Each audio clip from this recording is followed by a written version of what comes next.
That sound must mean it's another Badminton Talk podcast.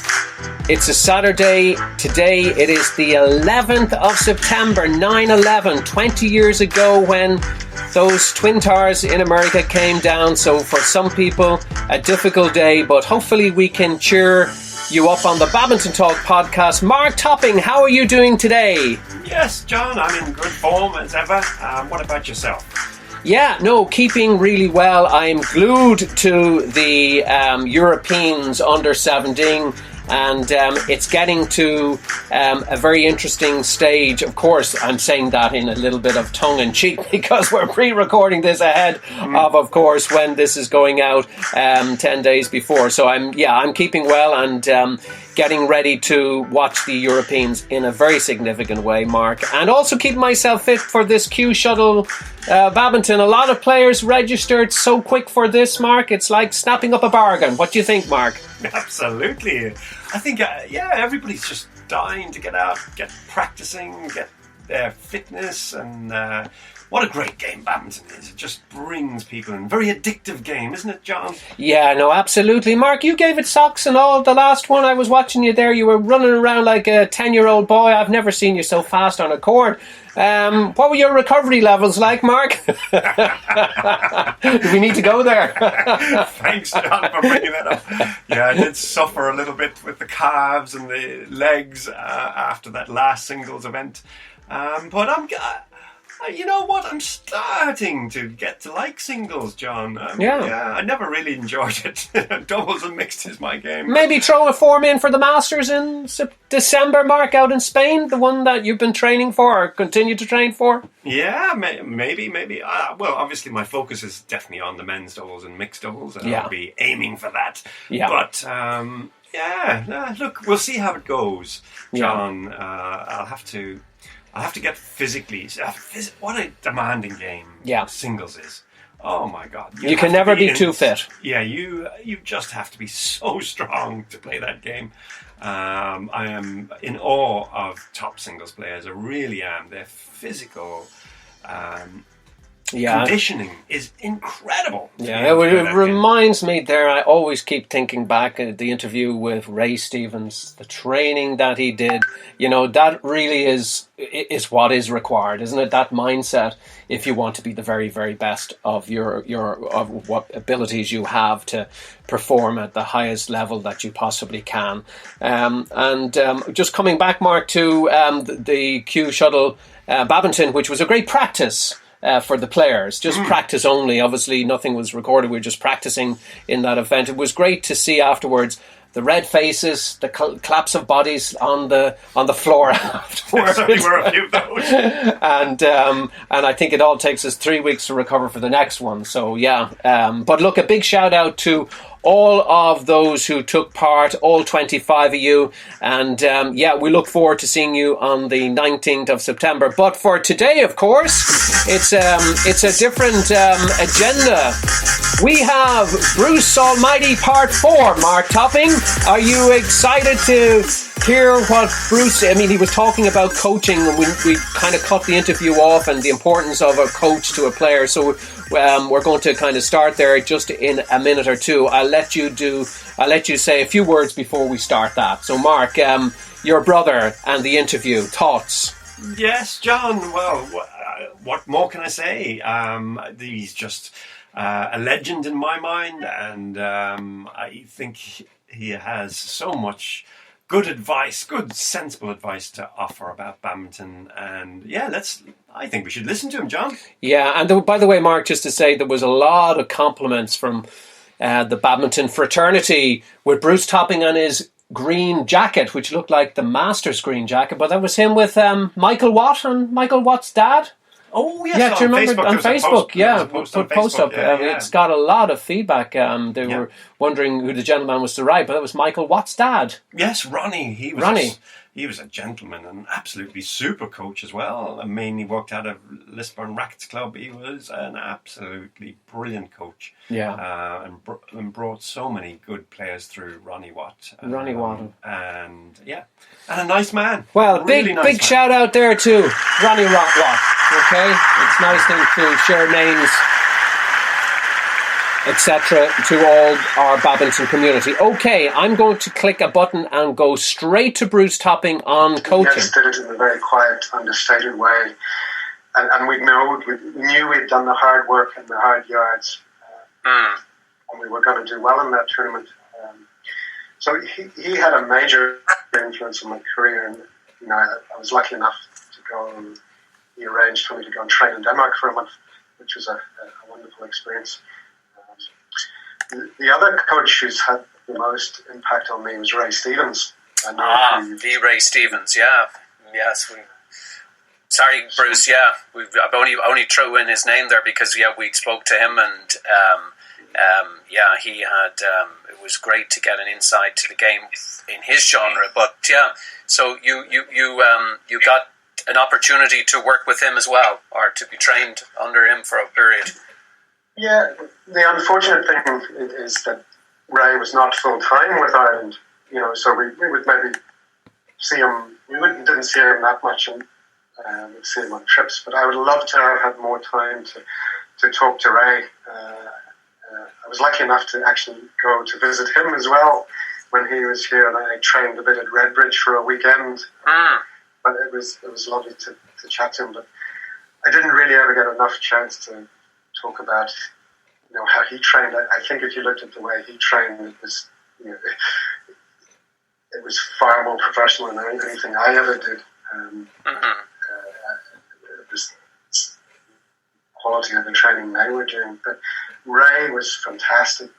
It was around that 98, 99 time as well. Yeah. You could sense he had respect for you and had confidence in you, and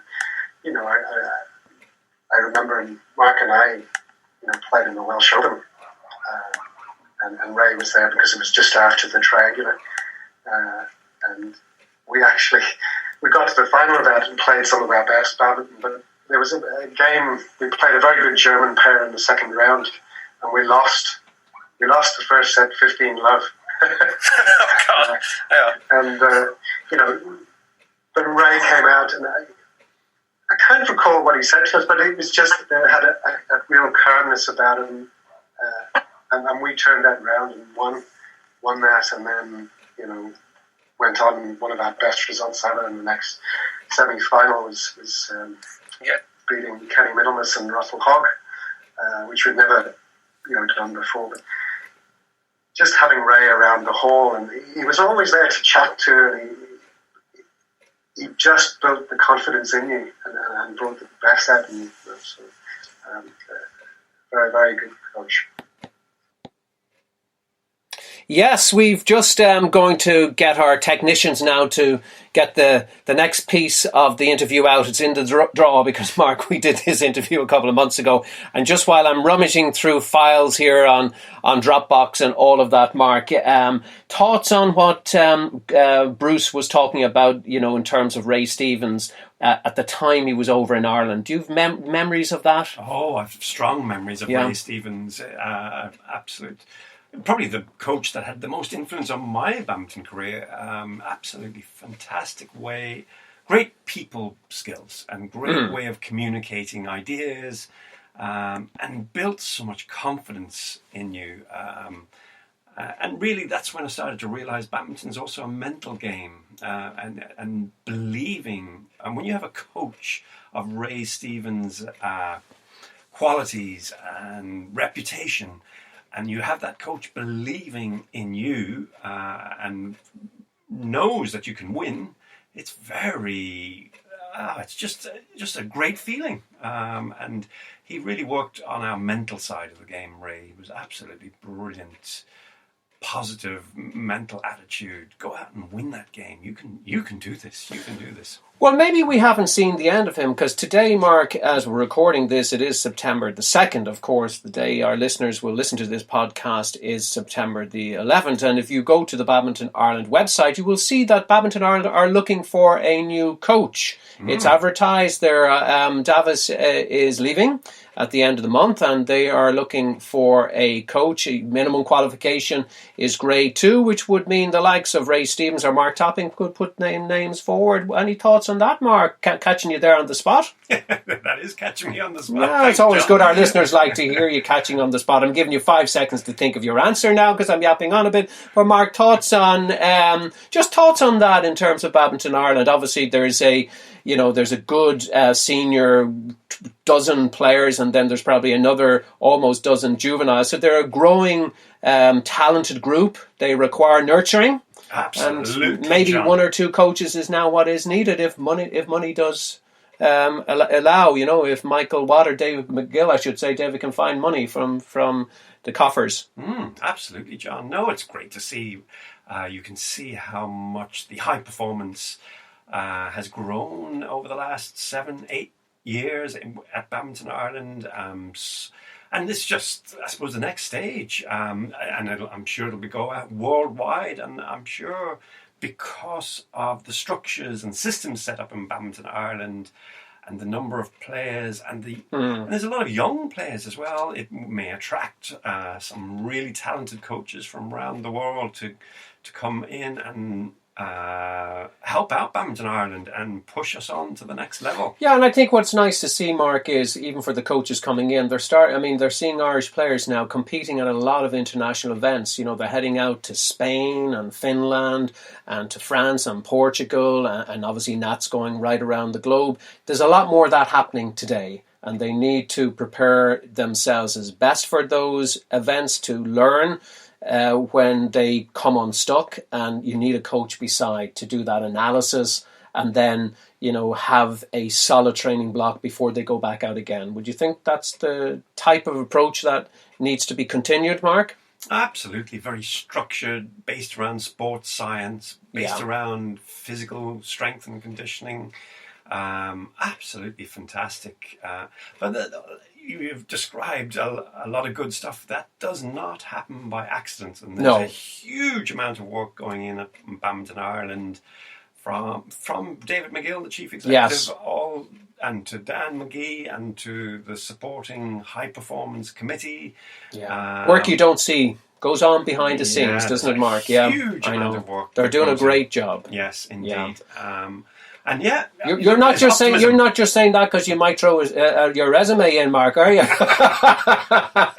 well, you never know. You never know. Well, we know one thing for sure, Mark. You're going to ask the next question here to Bruce Topping. Hi, Bruce. I've got another question for you. Talk to us a little bit about your badminton life in the 1999 to 2006 period.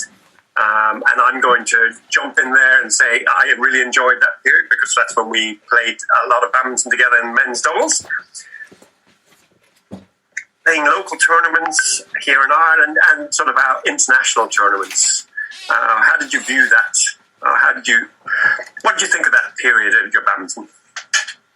Yeah, absolutely. And it was a very good period. I mean, I think I'd already said that I kind of had taken a bit of a dip in 97, 98. And then once we got together and decided to really push on the international scene and try and qualify for Olympics or even Commonwealth Games, it was a new lease of life. We had a fantastic series of years playing together doubles-wise. Internationally, we got around and played in lots of tournaments all over Europe, and I think even one stage we went to Florida, so there was a bit of a nice.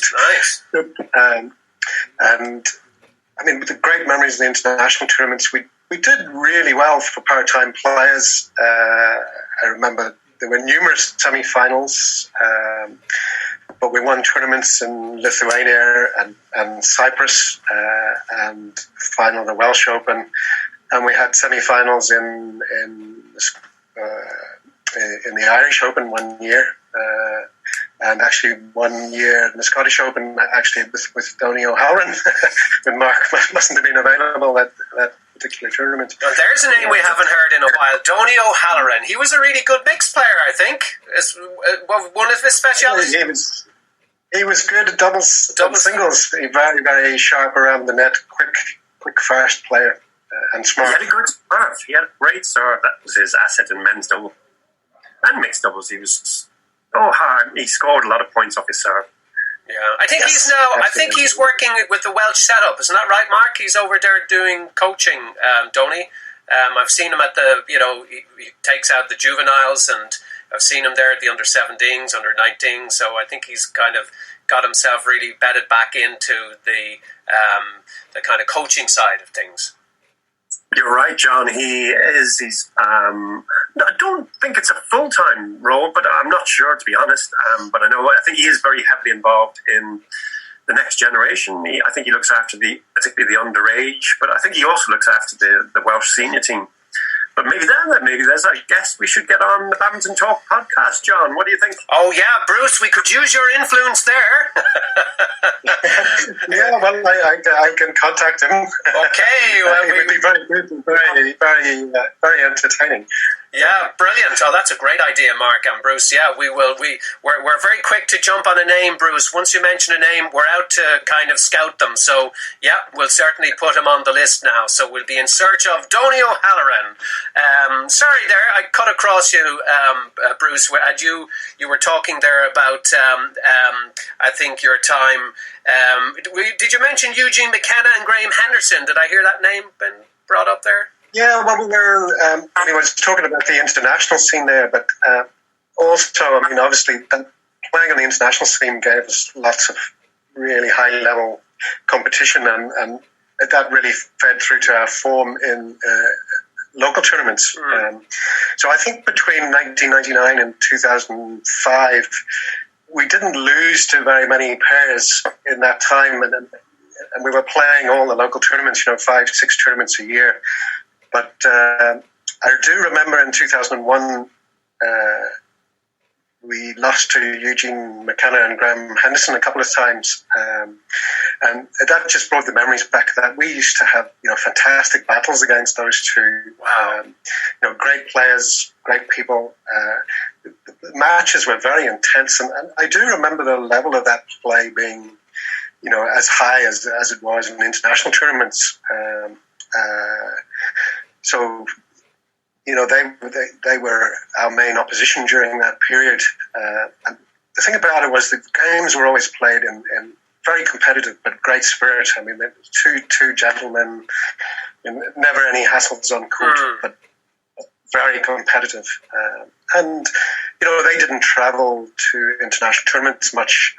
I'm sure they were both very busy in their jobs and so on, but were well capable of it.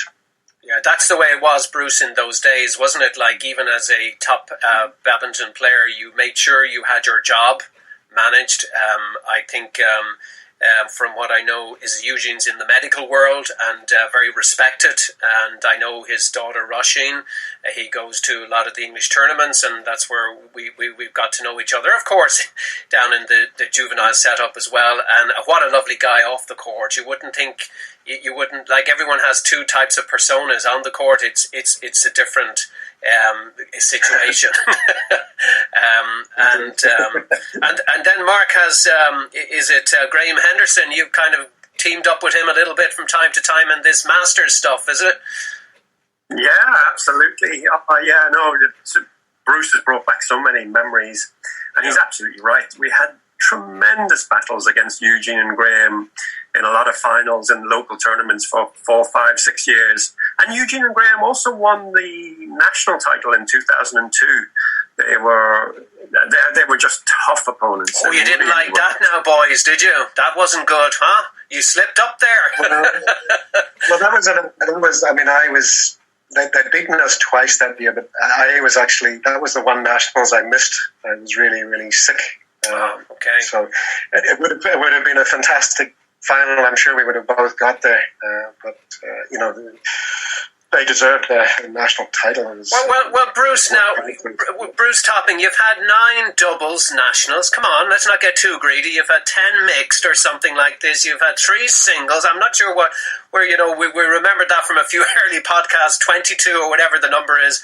Come on, let's be happy with that. You surely didn't want to squeeze another one in. Yeah, well, at that time, you just you played and trained and you're preparing for a big tournament. So it wasn't about accumulating titles. You just, that's what you did. You trained and played, and the competition was there. So you go and play it. Yeah. I remember Bruce was injured for 2002, and I got a very good partner, Michael Watt, and myself played in the Nationals that year. And we lost the final. Wow. We lost out to Eugene and Graham in the final in 2002. They were experimenting with a new scoring system at that time. I think it was 5 sets to 7 points. And I remember we lost the first set, we won the second, lost the third, won the fourth, and Eugene and Graham got us in the fifth set. It must have been maybe there was an end that was in favour at that time. I can't remember, but I do remember that's how the final went. And was that in Whitehall Road, or was it in the Lisburn Racket Centre, or was it in Baldoyle? Was Baldoyle? I think that was definitely Lisburn. Lisburn. Yeah, I think it was Lisburn Racket Centre. Yeah, I seem to remember that. It was over so quickly, that 5 sets to 7. You have to be right up. Yeah. You have to be right up the game right away. Yeah. I have to say I didn't enjoy those 5 to 7s because you lose 3 or 4 points early on. That's like set gone, you know. That was to 7 points, did you say? A set to 7 points. I mean, they're playing badminton. Just a 5 to 7. Oh my God! I mean, we've all heard on the World Federation they're talking now on the agenda about bringing it back to 5 sets to, is it 11 points, like the Badminton Premier League, without a pink shuttle that can give you 2 points if you decide to play that, and you have a chance to play it twice over 5 sets or something. But 7, oh God, you could be just not get going and the set's gone. That's too quick. Yeah. Exactly. I mean, you're hardly warm and you're a couple of sets down. But I think, to me, the 21 points is about right. I don't fancy this 11 points. It would change the nature of the game completely, really. As did the 21 points, but... there was... Yeah, there was a post put out by Victor Ackelson recently on his social media, Bruce, and asking, are you in favour of the old system, i.e. the current one, or the proposed new one? And the jury looked quite divided, but there was the last time I looked, it was like 700-800 comments on it, and I looked through them. A lot absolutely don't want to change. They think it'll mess the game up.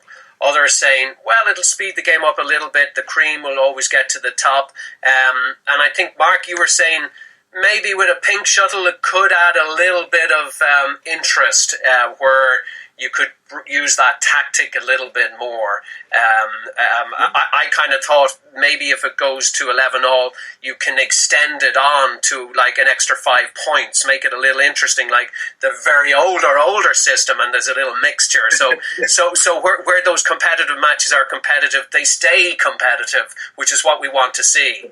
And I think maybe there's a balance there. Perhaps there's something in that. I don't know what your thoughts are, Bruce. But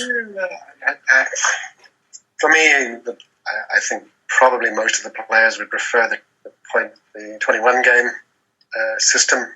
But you can see where the BWF are coming from, just sheer excitement for fans. Yeah. Still, to me, I mean, I watched the All England last year. It was exciting enough for me anyway, watching some fabulous play to 21. Yeah, and was it Victor's one? Was it 29-30 match in the? Was it the final? Was it the final? I think. I went to the All England the year before. I didn't.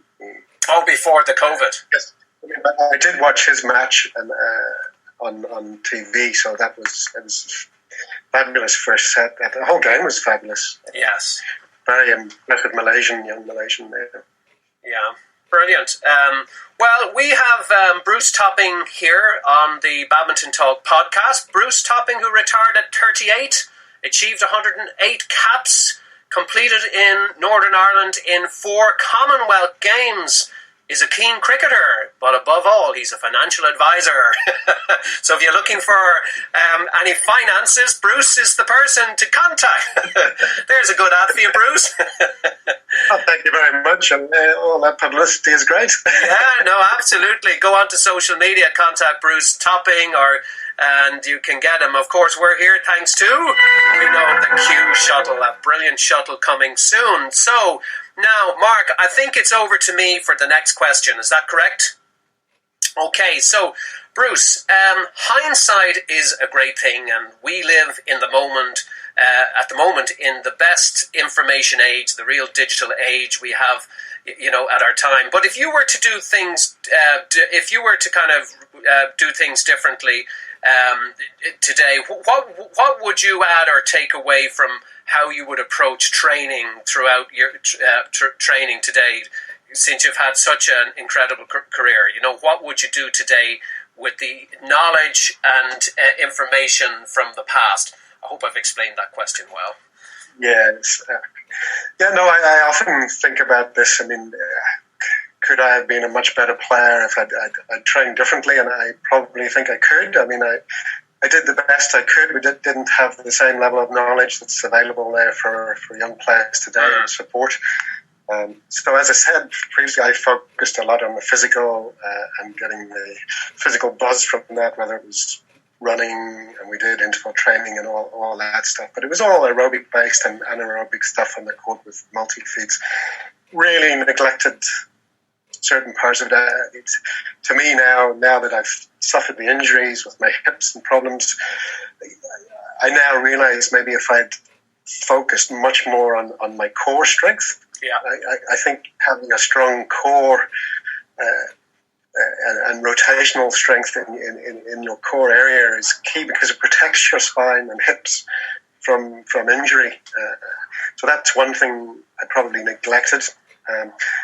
Allied to that is the flexibility. So if I was doing an all-in game, the focus on not just the slow stretching, but also the functional mobility and the range of movement. So you'd probably be doing long stretches, but also functional movement stretches to try and expand the range of movement for your particular sport. And was it Bruce that? Sorry for cutting across you. Was it because there was just lack of awareness by other coaches that the importance of plyometrics, ballistic stretching? As you said, it just wasn't, really understood as much as it's understood today. Or was it a case that, maybe more European nations didn't really, understand maybe what Asia was doing, and therefore, we missed out a little bit? No, I think in Ireland there wasn't that sort of support there that there is now in terms of all that knowledge being passed on. And we didn't really have full-time coaches for a long time. The knowledge was out there, but maybe restricted. So Asia had it, in their full-time training programs, but it was also available in Europe. We always struggled against the top players from Europe. I suspect that their training programs were better and included strength and conditioning and the plyometrics. I mean, we did do some of that, but it was actually, I think, the key is kind of laying out the overall plan. And these days, you've obviously got long-term goals and training programs and 4-week blocks of training, maybe. So it's that periodized training thing that I hadn't ever heard of when I was playing.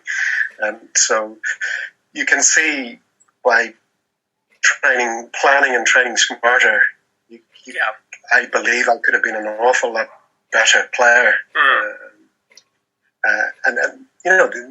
You build in all sorts of it. I know you've talked about mental, tactical, physical, and all that. Even on the technical side of it, I could have done a lot better.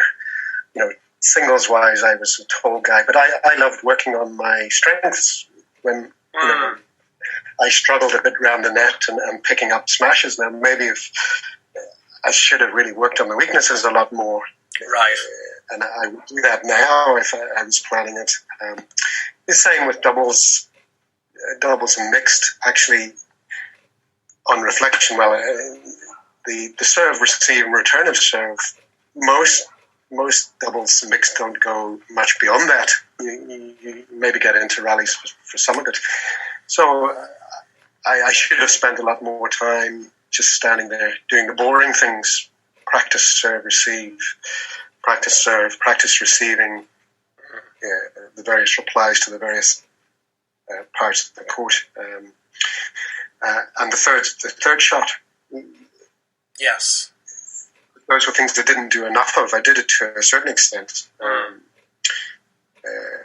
as opposed to, I used to do an awful lot of routines, which is rally based. So focus on the weaknesses and do the boring stuff. It's not easy to serve for hours and nail that. Yeah, and I think, Bruce, for a lot of the young listeners, that's fantastic currency to be giving them information. I mean, I think there's a lot of players, they just want to just hit shuttles and they want to play. And the idea, as you say, doing the boring stuff is not attractive because it's boring. But, how often when you spend 2 hours practicing your net shot and you go out on the court the next day and your net shot is so good, so much better. So you can see the result of the investment in training when you do what you're encouraging, if you had the chance to kind of wind back the clock and or perhaps coach some young players today to tell them, by all means, enjoy your games, but you really need to get the balance struck correctly. And I think that was one thing that I felt Sam McGee said when we were talking to him on either our podcast or the Unscripted. It was about consistency. He was talking about, playing, if he's playing the Adcocks, everybody can, the rallies will go on a long time. They'll look for the grey areas. They'll be able to defend. They'll be able to do the net. It's whoever's most consistent is going to win the point. And Ray, I think Stephen said, if you lift a shuttlecock, you've 80% chance of losing. If you take the net on, you've 80% chance of winning. This is great insight, and you're saying exactly the same. So that's wonderful. That's a wonderful advice to get for any young player to work on your weaknesses more. Your strengths are there. Why do you need to keep working on them? Yeah, Yes. I'd like to step in there. Sorry, go ahead, Mike. Yeah. No, but Bruce is right. But I don't know. We keep repeating it. But both of us had full-time jobs, and you only have so much bandwidth or energy in a day. So you came down and did and you put in a lot of work in your spare time to get to that level. But and you're absolutely right. We did very well against equivalent players, part-time players, people who had jobs. But as soon as we came up against what I would call a professional badminton player who did 2 hours in the morning, did 2 hours in the afternoon, we struggled. We were competitive and we gave very good performances and we took them close, but they always, as John said, just had that little bit of extra consistency at the end to take us down. Yeah. But I just on that, I would say, it kind of leads into something I always wanted to say was, I read a book, and I think it was brought out in about 2008, a book called Bounce, which was written by Matthew Said, who is now a journalist, but was an English table tennis player. And his big thing in his book was, he described the strapline on the book was the myth of talent and the power of practice. So essentially, if you have access to a practice facility and are able to practice lots and lots, you can get there regardless of how people might perceive your talent. It's a fantastic book that's well worth reading, I think. Wow, what 2 lines, Bruce? The power of practice and the myth of talent. discuss that juveniles for the next half hour. Tell us what that means. That's brilliant. That is amazing. There's a lot of interesting insights in that book. He was a table tennis background, and basically he happened to live and go to school where there was a guy who was a teacher there. But his big thing was he was involved in England table tennis. So he gave all his kids in his school a chance to play table tennis. And some of them, the ones who wanted to play, he had a little shed with the table tennis table in it. And they went and were given free access to it. And there was no coaching, but they just went and played every single day, hours a day. And then at one stage, 4 of the top English table tennis players, and some of them were world class, came from a 3-mile radius. Wow. So the point he was making was that it's your environment and the opportunity to practice, not necessarily your talent, because it wouldn't be statistically sensible that 4 of your best players in the country come from a 2-mile radius. And you can see that, I think the McGees are a prime example of that. Absolutely. Access to Hall and Raffone and Donegal, and produce world-class players. Yes. Have that right environment to practice in and plenty of time to do so. Yeah. That's a really good example of what you've just taken from that book. Yeah. Okay, so we have we've Bruce Topping here. Mark, I think you're the next. You got the next question lined up. I do, John. Okay, so we got 8 minutes on this Zoom at the moment. We might have to put a few quid more into the battery, but let's get one more question in, and then we can maybe put another $5 in and finish off the final question. We'll see. Okay, Mark, over to you. Thanks, John. Bruce, talk to us a little bit about your life after badminton, after you retired from badminton in 2006. Do you have any regrets not going into badminton coaching? Now, I'll just let our listeners know, I know Bruce Topping is a very highly qualified and highly sought after cricket coach. I think you've been doing that for the last 10, 12 years, Bruce. So why did cricket get you and badminton didn't? That's my question. I could. That's a long story, really. I basically had to retire. I think I've said before, because I had hip problems. I had to have a hip replacement. I delayed that until 2009. But yes, retiring was really a tough couple of years after that, because I didn't have any outlet for sport. I didn't actually go back to cricket for a couple of years after that. And I would have loved to have been involved in badminton once finished, but for whatever reason, the opportunity didn't arise. I think at this stage, I'd moved away to Donegal, which is a fair bit away from Lisburn. So there were no badminton clubs in my area. So at that time, I'd already done my coaching qualifications, and had done coaching for the Ulster branch a few years before that, but there didn't appear to be the opportunities. I would have liked if maybe somebody had approached me and said, "Would you like to be involved?" But actually nobody did. So Bruce, there was no discussion. It was you retire. Sorry, I don't mean to interrupt your flow, but I know the listeners will be asking this. You play so long on the circuit, you train, year in, year out. You finally have, you decide you retire, body's getting a little weary, etc. And you have to, all of a sudden, the next day you wake up and badminton is gone from you. And there's no if you worked in Guinness's in Dublin, you would be on a 6-8 month program about life into retirement, into your next phase. You know, that happens in all companies. They prepare you, and you can understand that because the shock and the change. So that conversation just never happened. That's just the way it was it?